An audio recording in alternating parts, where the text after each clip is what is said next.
Ce qui bloque encore la personne de ton cœur de venir vers toi. Pourtant, il y a eu des promesses, il y a eu une reprise de communication. Il y a quelque chose encore qui le bloque, qui l'empêche clairement de venir vers toi.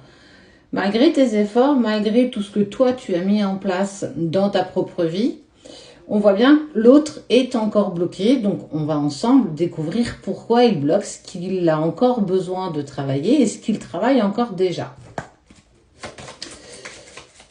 Allez, tu penses fort à cette personne. Tu peux même mettre ses initiales dans les commentaires.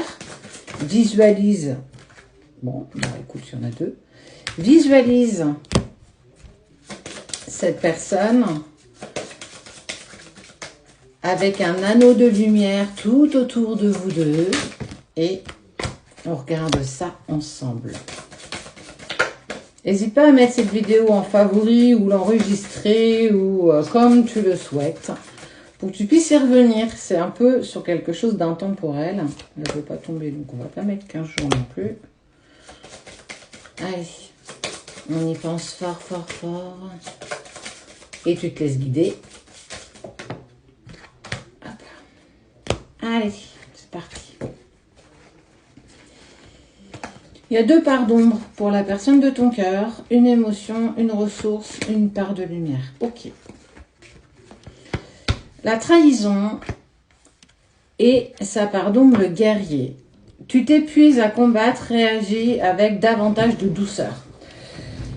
La personne de ton cœur, elle est un peu rigide, elle est un peu brute de pomme, j'ai envie de te dire. C'est quelqu'un qui va volontairement au combat, c'est pas un feignant, c'est quelqu'un qui prend quand même acte un petit peu de ce qui traverse, de ses faiblesses aussi.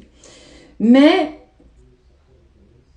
c'est un grand conquérant, mais quelque part, où une femme, tu adaptes à ta situation, bien entendu, je le dis tout le temps, mais adapte vraiment.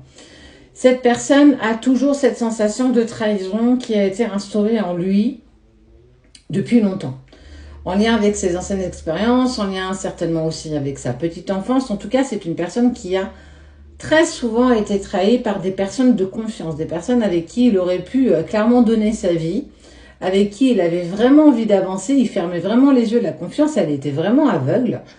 Et on voit bien que la trahison, elle a été d'une telle puissance que ça a fondu son cœur en deux. C'est pas pour autant qu'il s'est laissé abattre par ce qu'il a vécu, il a repris le chemin de sa vie, c'est un guerrier, c'est un combattant. Mais à quel prix ? Ça veut dire que oui, aujourd'hui, c'est un homme ou une femme, qui sait plus ou moins ce qu'il veut. Ça veut dire qu'il a quand même un sacré caractère, une personne qui en impose quand même un petit peu. Mais ça, ce n'est qu'une façade. C'est une personne qui s'est clairement épuisée à combattre ses propres démons, ses propres peurs, pour qu'en fait, elle ne soit pas directrice de sa propre vie. Et malgré tous ses efforts, il a vraiment très peur aujourd'hui d'être à nouveau trahi. Ce qui vient mettre en lumière, en fait, tellement de choses chez lui. Au niveau de son émotion, on parle d'une grande tristesse. C'est quelqu'un qui, pas qu'il ne croit plus en lui, mais il ne croit plus forcément en la vie, en l'amour, que tout a tellement été fait par de la trahison, on lui a tellement mis de coups de poignard dans le dos que aujourd'hui, il n'a plus foi dans les autres, en fait. Et indépendamment de toi, il n'a pas foi en toi. Non pas qu'il ne t'aime pas, non pas qu'il n'a pas envie d'avancer avec toi, mais il a tellement peur de souffrir encore à nouveau. C'est encore plus accentué si en plus tu es en relation sacrée, j'ai envie de te dire. Le runner a toujours peur, alors soit de l'abandon ou du rejet, en fonction de ce que toi tu vas travailler. Mais pour moi, on est vraiment sur lui, peut-être plus le rejet.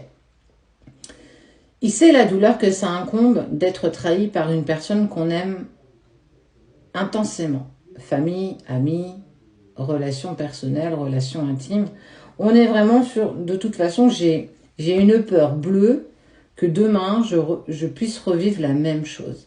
Alors, on voit bien qu'il essaye de se sortir de ça, pas forcément de la meilleure des façons, parce que il manque un petit peu de douceur dans ses échanges, il est un petit peu bourru, il s'exprime pas forcément très bien, mais en fait, il a tellement été malmené qu'en fait, il ne sait même plus comment il peut avancer. Donc, bah, il avance en fait avec ce que toi tu vas appeler un jean-foutisme. Mais c'est parce qu'en fait, il essaye de pas s'attacher. Son cœur lui dit, ouais, mais nous, on l'aime, reste avec et tout. Mais lui, il te dit, non, non, non, non. Si moi, je reste avec, je vais encore souffrir, on va encore me trahir, on va me la faire à l'envers. Je sais que je l'aime. Mais est-ce qu'aujourd'hui, je suis prêt à encore m'abandonner à une personne? Bah, peut-être pas. Donc, on voit bien qu'il travaille un petit peu toutes ces émotions qui sont quand même très intenses. Faut pas imaginer qu'il fait tout ça par gaieté de cœur, hein. Attention, hein.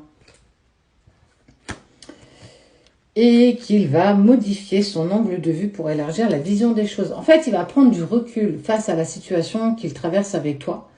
Il a quand même une grande maturité pour à un moment donné ne pas faire et ne pas dire n'importe quoi. Donc, effectivement, on l'invite à prendre de la hauteur et à modifier son angle de vue. Je prends du recul, je prends de la hauteur, je regarde, j'analyse un petit peu ce qui s'est passé. Et est-ce que toutes ces émotions négatives, toute cette distance et ce silence que j'ai imposé à la personne que j'aime, est-ce que ça en vaut vraiment la peine? Est-ce que c'est pas moi qui ai peur, peut-être même de trahir l'autre? Est-ce que c'est pas moi qui, quelque part, n'a pas cette force de vivre intensément cette relation d'amour? Parce que ça rend fragile l'amour, ça nous remet beaucoup d'hypersensibilité en route, mais surtout il y a trop d'émotions en fait. On est vraiment assailli par énormément d'émotions et que le runner, tout autant que toi, ne sait pas du tout parfois dans quelle direction aller. Il y a cette envie d'être avec toi, parce qu'avec toi je me sens bien, parce qu'avec toi c'est bien, mais j'ai encore tellement de parts d'ombre pour être parfaitement bien avec toi. Et on voit bien, hein, cette grande part de trahison, il fait parfois le coq alors que c'est un hypersensible et qu'il est malmené à l'intérieur de lui, mais il ne laisse rien transparaître. Et en fait, il est en train de faire un petit peu la liaison entre ce que je vis et ce que je suis. Il est en train de faire son panel de gris. Tu sais, la part de lumière, la part d'ombre, et on fait un panel de gris. C'est clairement ce qu'il est en train de mettre en place. Et en fait, on dit bien hein, qu'il est en train aussi de se déconditionner, parce qu'avant, c'était quelqu'un qui était très directif, il savait ce qu'il voulait, ou même ce qu'il voulait pas, mais il y allait quand même. Et en fait, il est en train de se déconditionner, il est en train de se déprogrammer, il devient une meilleure version de lui-même. Mais tout ça, ça demande du temps. Ça se fait pas en quelques jours ni en quelques semaines, ça se fait, je te dirais, en quelques mois et pour certains en quelques années. Donc il est en train de traverser toutes ces parts d'émotions, toutes ces parts d'ombre. Accepter ces parts d'ombre, c'est pas forcément évident. Accepter ces parts d'ombre, c'est aussi admettre qu'on est loin d'être parfait et que parfois dans nos décisions et dans nos positions, dans notre vie, on n'a pas forcément pris les bonnes décisions avec nos émotions, mais aussi les émotions des autres. Et que parfois, c'est parce qu'on est dans l'émotion qu'on prend des décisions. Quand tu n'es pas dans l'émotionnel, il n'y a pas besoin de prendre de décisions. Et là, sa part émotionnelle a pris une telle ampleur, parce que l'amour pour toi était tellement grand, et il est encore, bien sûr, c'est encore tellement puissant qu'en fait, il ne sait pas. J'ai peur que tu me trahisses, mais j'ai envie de t'avoir à mes côtés. J'ai envie de te fuir, mais j'ai envie de te prendre dans mes bras. Il y a en fait tout ça qu'il traverse. Donc oui, il est en train de travailler tout ça, mais cette notion de temps est hyper importante parce que ça ne se règle pas en un coup de cuillère à peau. Ça se saurait sinon. Il y aurait beaucoup de gens qui seraient ensemble si le travail sur soi était si facile. Donc voilà ce qui bloque encore la personne de ton cœur. Il prend conscience de qui tu es, de ce qu'il ressent, et en fait, il est en train de faire sa petite mixture pour retrouver un équilibre dans tout ça. Donc lui aussi travaille intensément sur lui, même si tu ne le vois pas.